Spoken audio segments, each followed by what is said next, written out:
Welcome to another Good Eye Podcast. I'm Jay Smack. Today, my guest is Maryfrances Porter from Partnerships for Strategic Impact, analyzing data and helping nonprofits understand that data to more effectively tell their story. Let's get right into it.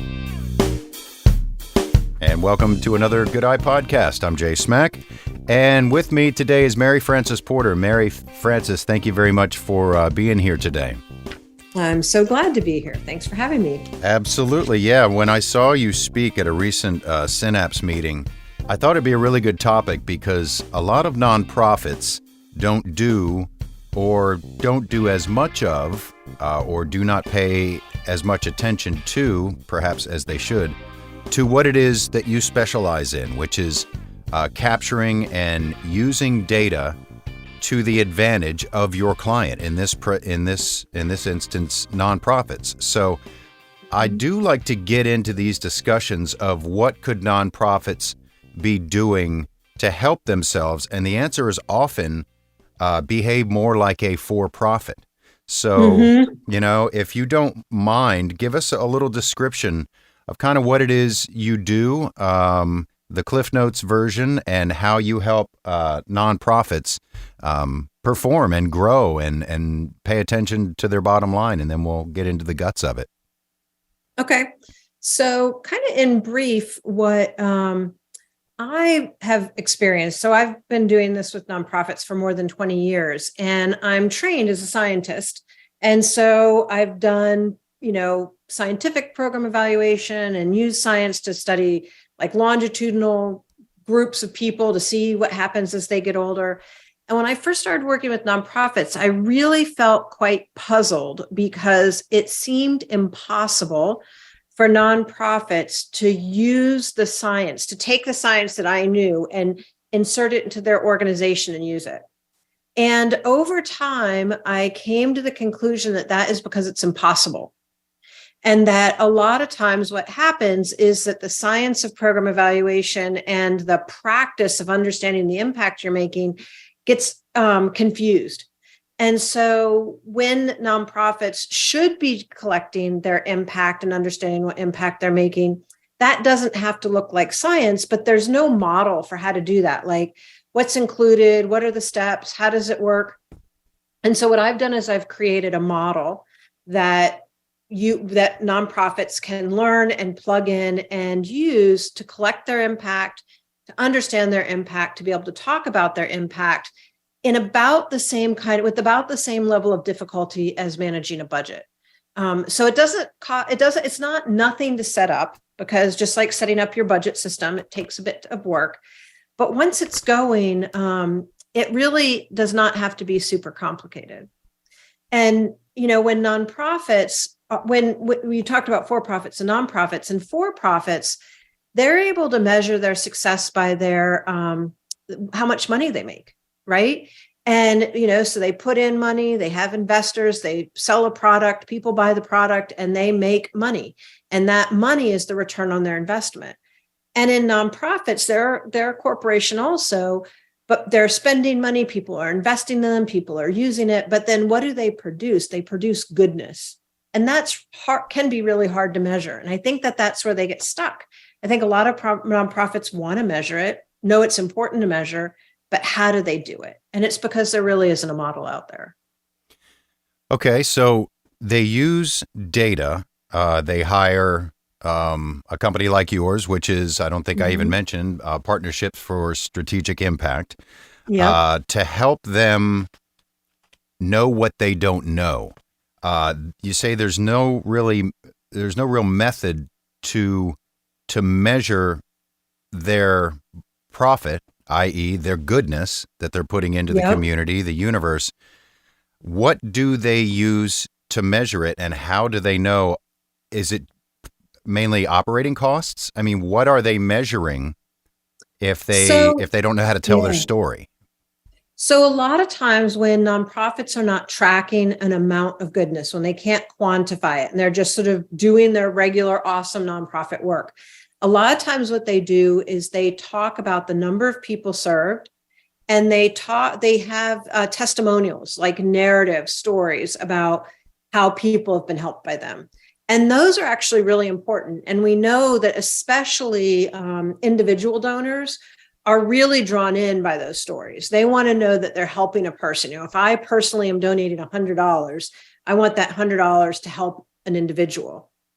And so when you're looking for individual donors, that might be useful. But when you're trying to get foundations or grants or something like that, you usually need to not just show that people like what you do and that they got better, which is always important, but you kind of need to quantify it. You kind of need a number that says not only did, Janice get better, but 80% of the people we served got better just like Janice.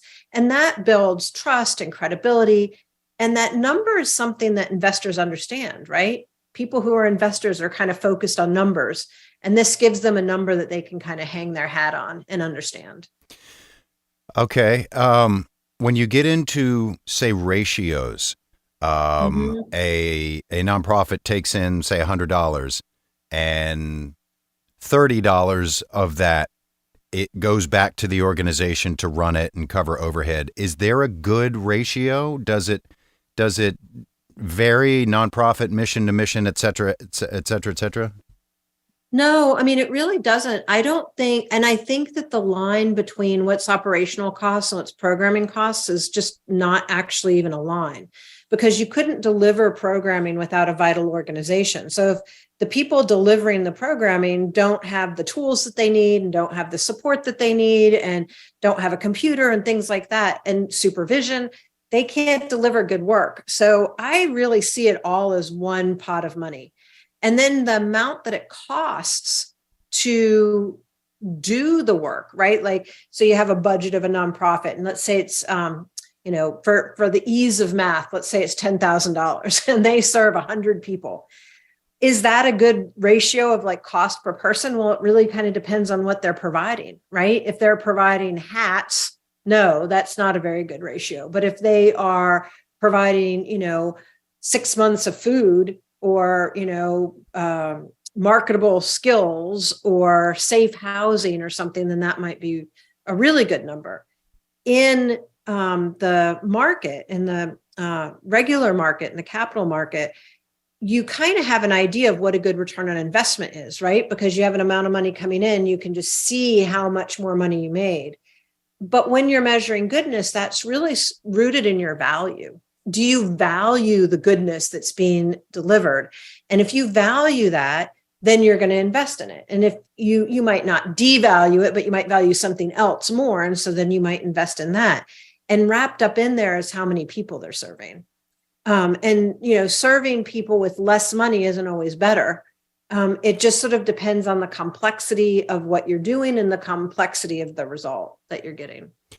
Okay. So from an analysis of data perspective, do you think it's a bad idea to judge nonprofits based on, quote unquote, the good that they do? And the example I'll use, and a lot of people point to, is distribution of mosquito netting in areas where malaria can be spread. Supposedly, and this is sort of, I guess, just a myth or a story of the industry, if you will, of nonprofits, that is doing the most good, in the most concentrated way, saving the most lives, versus, say, providing wheelchairs to vets. And I'm just making that up. Sure. I'm not citing anything necessarily, but is that a slippery slope that you advise people not to go down based on what we were just talking about?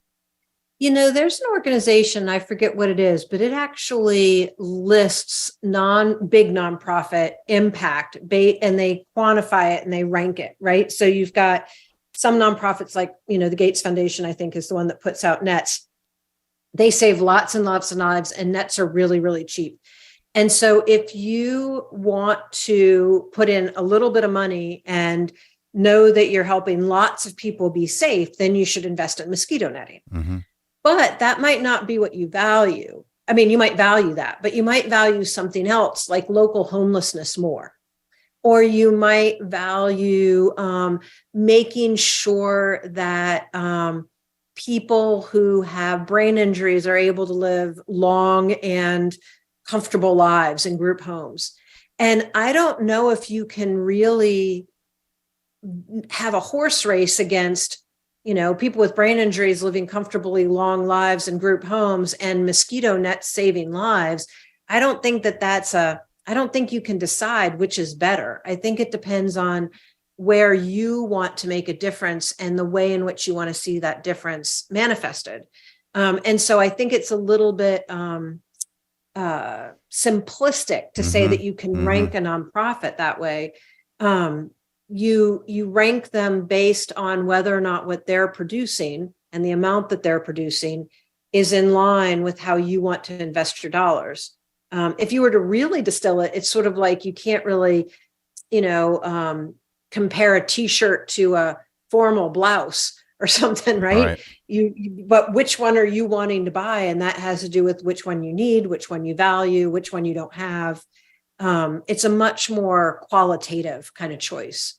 Yeah, that's a good point. And judging the mission or the effectiveness of an organization just based on quantifiable good is a bit reductionist to your point. Especially if you're comparing it. Yeah. Like if that the local homeless agency is able to provide, 1,000 nights of support to people who are homeless, and they get emergency housing for 300 people a year, that is quantifiable, and you deserve to know that, and the people getting services deserve to know that. And then you can say, yeah, I want more of that. And you deserve to know that if you donate $100, 400 children in mosquito infested areas live because they don't get malaria. Which one you invest in is a personal choice. Mm-hmm. Yeah, that's a good point. I think what symbolizes that almost better than anything is pet-centered nonprofits. What's the one? I'm drawing a blank now. Fetch a Cure. It helps with, I think, terminal diseases with pets. And how do you value that versus saving children from having malaria? Well, it does get emotional, and that's sort of that's at the crux, basically, of what nonprofits are after: helping, doing good, and that's emotional. It's also beneficial from a data standpoint. But there's a part on your website that says that what you do, analyzing data, in the starkest terms, and in our pre-interview, you said sometimes bad news is good news. But one of the things you mentioned is understanding community need, and how to tell the story of what need you're addressing.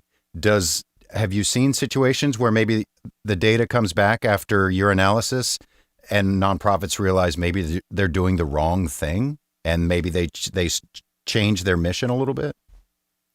So I haven't so much seen anyone start a nonprofit and find out that there wasn't a need for it, because most of the time when people start a nonprofit, even if they don't have the data, they know it's a problem, right? So sometimes you have to backfill the data to be able to show that this is an issue. But usually people aren't trying to solve problems that don't need solving. That's not 100% of the time, but a lot of times that happens. What I have definitely seen is I've seen nonprofits evolve what they do over time to meet the needs of the community. So they might start off doing one thing, and then they might add something else, and they might change the first thing sometimes, but not very often. They might drop the first thing and then, do a third thing. One of the unfortunate things about human need is that it's always changing and evolving and never completely solved, right? Nobody is going to actually work themselves out of a business, even though everybody is trying to work themselves out of business. They want to solve the problem, but things continue to happen, continue to churn. And so having some needs assessment data from the community and or from the people that you serve helps you be able to know that you're serving the right thing, or the thing that is most important in the community to address for your organization at that time. That's a good point. There's a nonprofit here locally that I'm involved with, and their original mission was assisting women in financial crisis, whether it's a result of divorce or losing their job or something, and it usually manifests in the form of healthcare and resources for their kids. But after a couple years at it, they found they were getting a lot of feedback from men who needed the same Yes. assistance. And they were like, we were Yep. sort of short-sighted in this, not sexist Mhm. necessarily, but there's a lot of single fathers who need to go to work and have childcare and have those resources as well. And they've opened up their mission. And as a result, they've actually grown and been able to do a lot more, good in the community. Well, and isn't Yeah. that the success of any, sorry, but isn't Yeah. that the success of any business? The success of a business is finding problems that need solving and then solving them, Yeah. No, right? exactly right. And therein points back to the bottom line. Mhm. This is sort of a two-pronged question. I'm curious if you find that there are similar mistakes or different mistakes based on your analysis and your strategies that smaller, perhaps more localized nonprofits make versus larger ones, say, going back to helping single mothers in Richmond, Virginia versus the MS Society.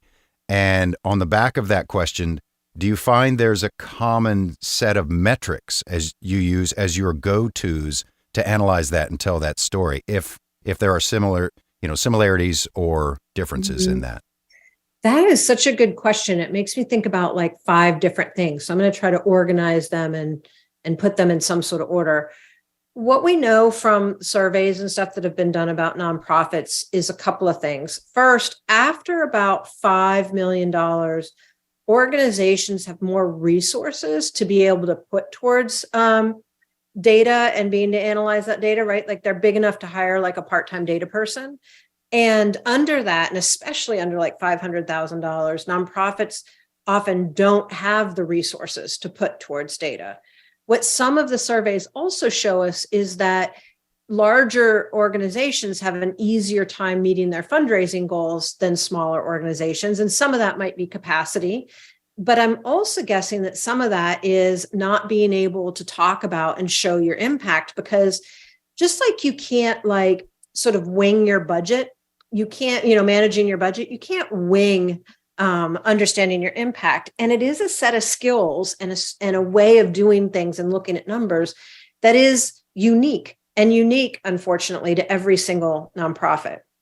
And so I don't really see them making different kinds of mistakes or having different kinds of strengths in terms of what they're measuring, but I see smaller nonprofits having a much harder time measuring it. And those are the ones that I'm particularly interested in trying to build simple, streamlined, sustainable systems for, because the larger nonprofits have lots of those resources. When you're talking about metrics, I've done this for 20 years and I've noticed that there are just a handful of things that any nonprofit basically needs to ask. The first one is that they want to measure the accomplishments or capture the accomplishments that people make during programming, right? So do they finish a business plan? Do they, get changes made to their house? Do they get a credential? Do they fulfill a certain kind of requirement? Those are accomplishments. Those also might be things like they've reduced their depression or, reduced their suffering in some sort of other way. Everything else that a nonprofit gives to a client can be summed up by knowledge, skills, and access. So clients either learn something that they didn't learn before, that they didn't know before, so they gain knowledge.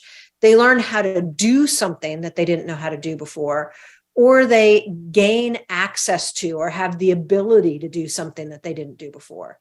And you can really literally ask those questions in just 3 questions, like what'd you learn to do, and what are you able to do? But sometimes you might want each of those to be a longer set of questions, depending on what it is you gave them. And then the last thing that you really need is you need to know, well, not the last thing, you need to know about confidence. Are they confident they can put it in place? And are they motivated to put it in place? Because that is evidence that they're going to take it into the future. And then lastly, you want to know whether or not they felt that the services kind of met them where they were as a person and in their path, and whether or not they were satisfied with the services. Mm-hmm. So if you look at accomplishments, knowledge, skills, and access, confidence, motivation, and relevance and satisfaction, that is really I haven't met a nonprofit that's human services oriented where a combination of those isn't just what it is they can offer, period. When it comes to the larger nonprofits and aligning with for-profit businesses, altruistic giving is very popular now, and usually these days, or I should say often these days, it's a requirement of corporate entities and businesses to align with certain nonprofits and certain causes.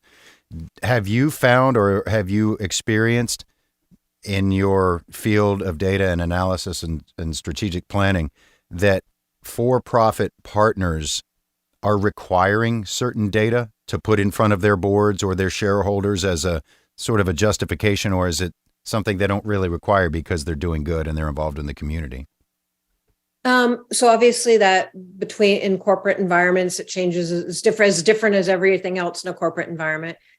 But one of the things that's really unique to corporate environments as opposed to foundations or other kind of philanthropy groups or individual donors is that when a corporation gives money to nonprofits to advance goodness, they are not doing it with the direct input of their shareholders, right? So the shareholders aren't necessarily picking what it is that they're investing in.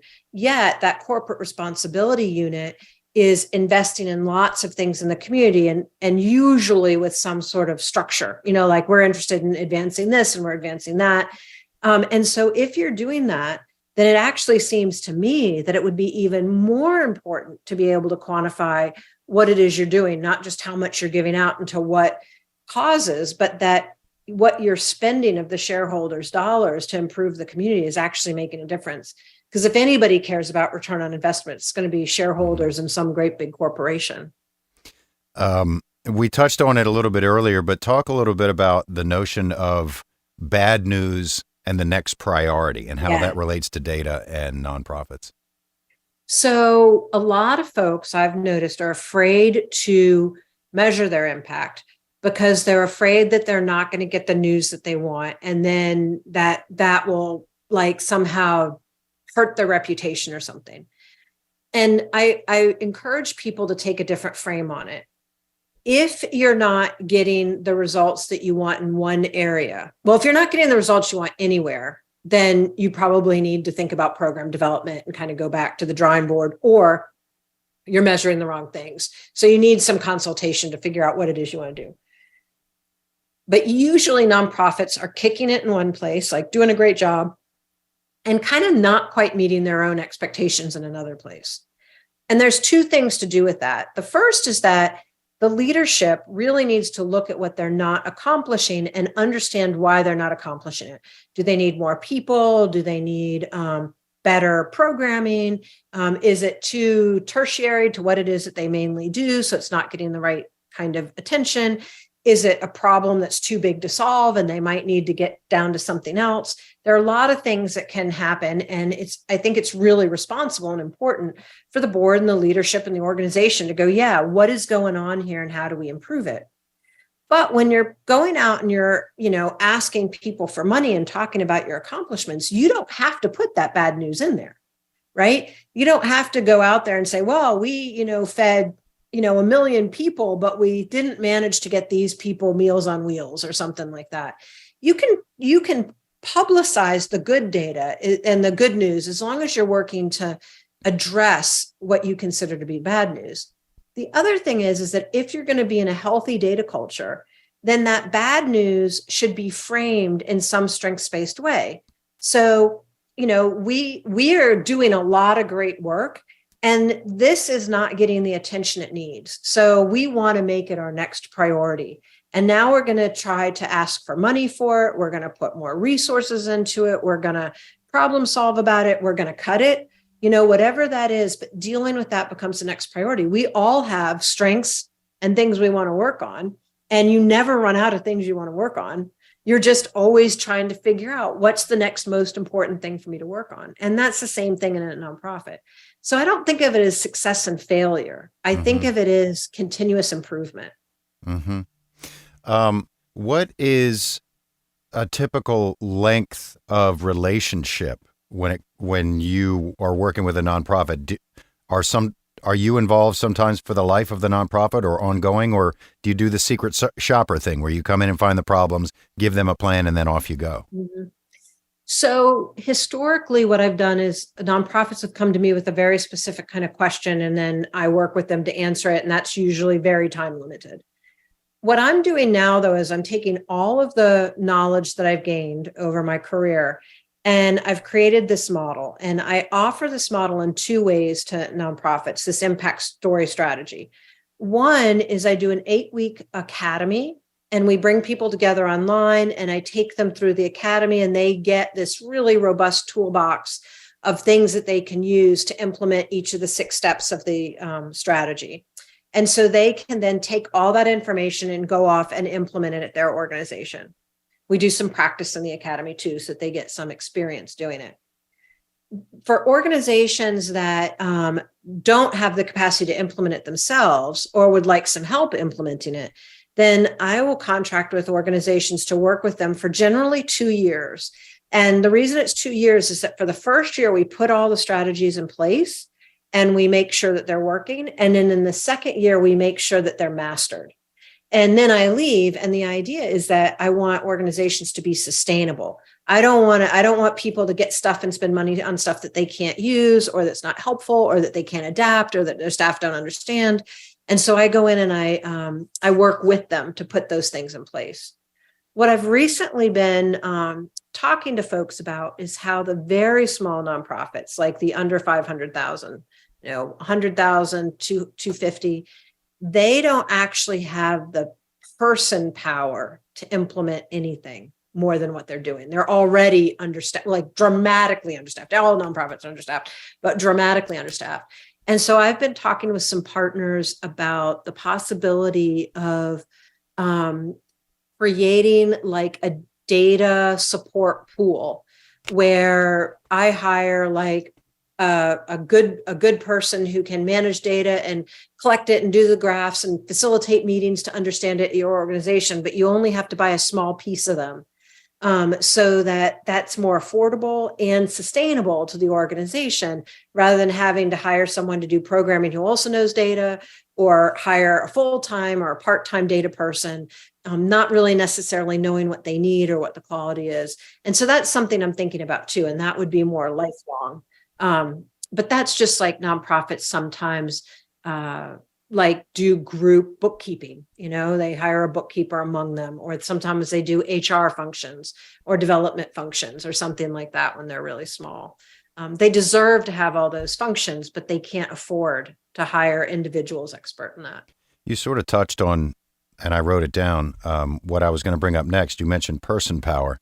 I was going to ask you how often, or I don't know if it's what is the most common, but how often do you see that an issue for a nonprofit's growth, and it could be a big one, could be a small one, is exactly that, the person power in the form of, say, learning new software, whether it's doing social media or it's creating content or, accounting software. Is that pretty common, the nuts and bolts of having the time to have someone actually train on these tools that nonprofits or organizations like that could be using to move themselves forward? Oh my gosh. Yeah. I mean, nonprofits are often underfunded and working on a shoestring. And not until COVID did many funders feel like they should fund the core operational expenses of the organization, which is the organization vitality. And so if people, and there's an unending need for nonprofit services, like I said, like it's always evolving, it's always there. We're never gonna solve it unless we make some big structural changes in our community. And so they're always behind. They're never meeting the need. And so it's never actually possible to be fully staffed. Yeah. The question is whether or not you're staffed enough to be able to grow and actually adequately meet the needs of the people you're serving, or whether you're really understaffed and you don't have hours for professional development or supervision or rest, right? Rotating responsibilities or learning something new. And if you don't have the time to do those things, then you probably don't also have the money to fund Mm-hmm. whatever it is that you have to pay for, the professional development or the systems or anything that you need to put into place. Nonprofits really are very, very, most of them need a lot more support than they're actually getting to do their work very well. Along those same lines, and this might be outside of your purview, I don't know.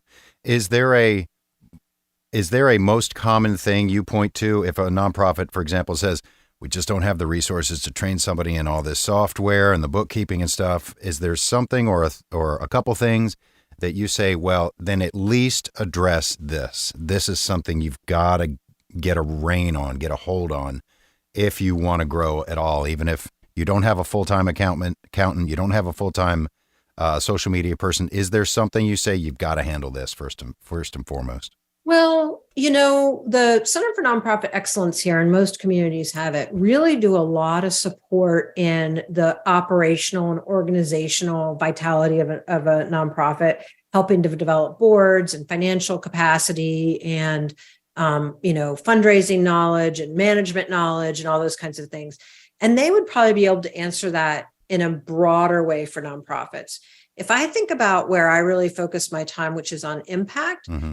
then I would suggest that nonprofits at the very least count how many services they provide and how many people they provide services to, and that they find at least some subsection of the people who they work with and give them that, 7-question survey or something that's like, what was your knowledge, skills, abilities, motivation, confidence, relevance, and satisfaction.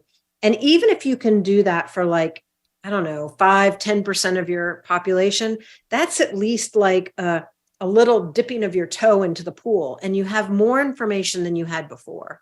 And that should be helpful if there's not anything else that you can do, and more isn't always better. What I find is that strategic is better. We want to be strategic about what nonprofits are asking, how they're using those evaluation resources and the people's time that they're asking questions of. That's a good point. And that is also in keeping with branding. And when a nonprofit or any organization is trying to tell their story, tell it as cleanly and as simply as possible, because it's less to process. And they say your mm-hmm. brand, whatever you are, company, product, person, your brand is what people say about you when you're not in the room, and how quickly they say it. That's a good point. Sometimes simplification helps tell half the story immediately. Well, most of the time it does, right? If you think about how do we know a for-profit organization is thriving? Well, we either look at their return on investment, their profits, or we look at their stock market numbers, right? And those are the simple, big numbers that we keep putting, our attention to. And that's the main story. But under that is a very detailed story that people know at various levels, right? People expert in the field might know more about how one organization is doing it than another. Then you've got your board of directors, then you've got your CEO, and then you've got your CFO, and then you've got the people actually doing the work and balancing everything. So nonprofits have that too. You're going to put out numbers that help very quickly and succinctly let people know what it is you're doing and how much goodness you're providing. But then as you go down, you know a lot more about the details. And that's what you need in order to be able to run a good organization.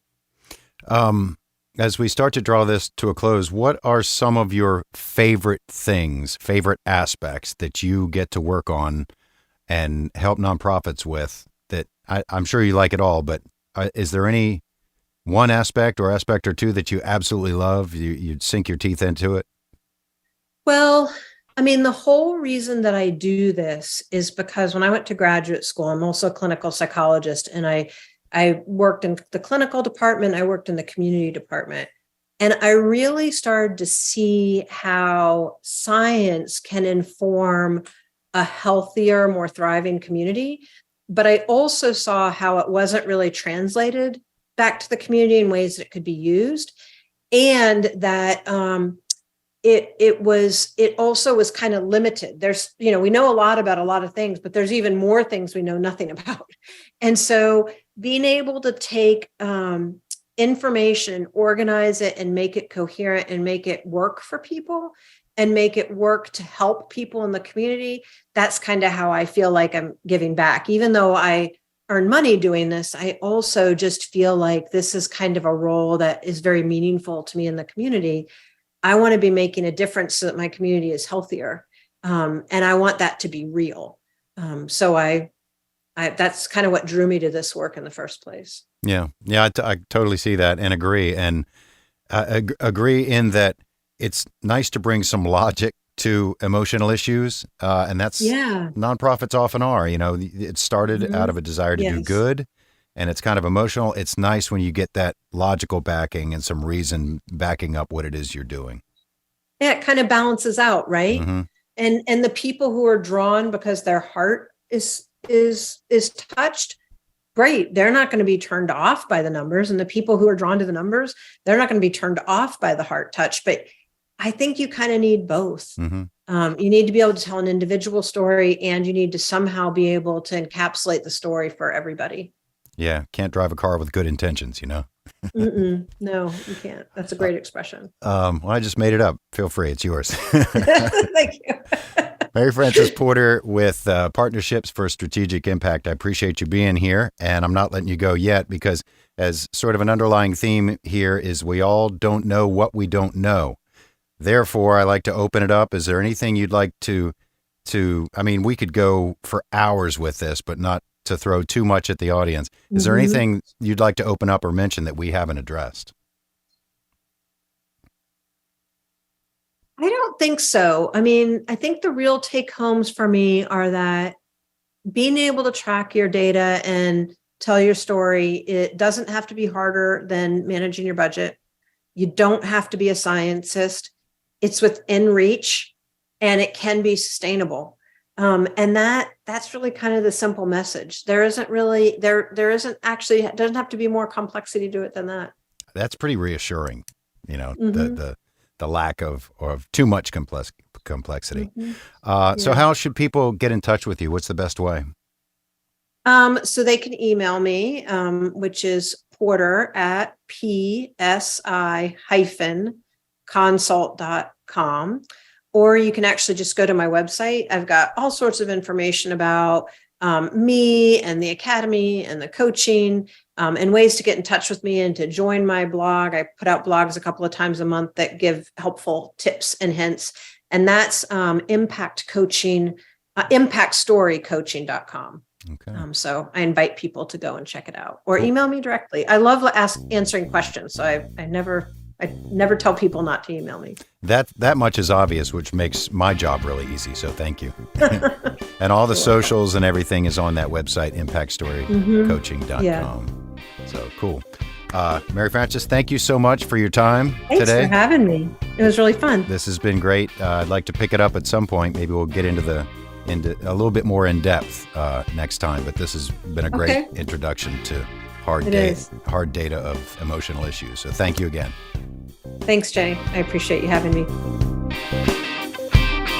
Thanks again to Maryfrances Porter for being here and shedding some light on a very logical subject that people who are emotionally driven may not consider. Maybe they do, maybe they don't. But if you do consider the metrics of running a nonprofit and you need help, get in touch with Maryfrances Partnerships for Strategic Impact. That's it for today. See you next time on another Good Eye podcast. Thank you for your time, attention, and intention.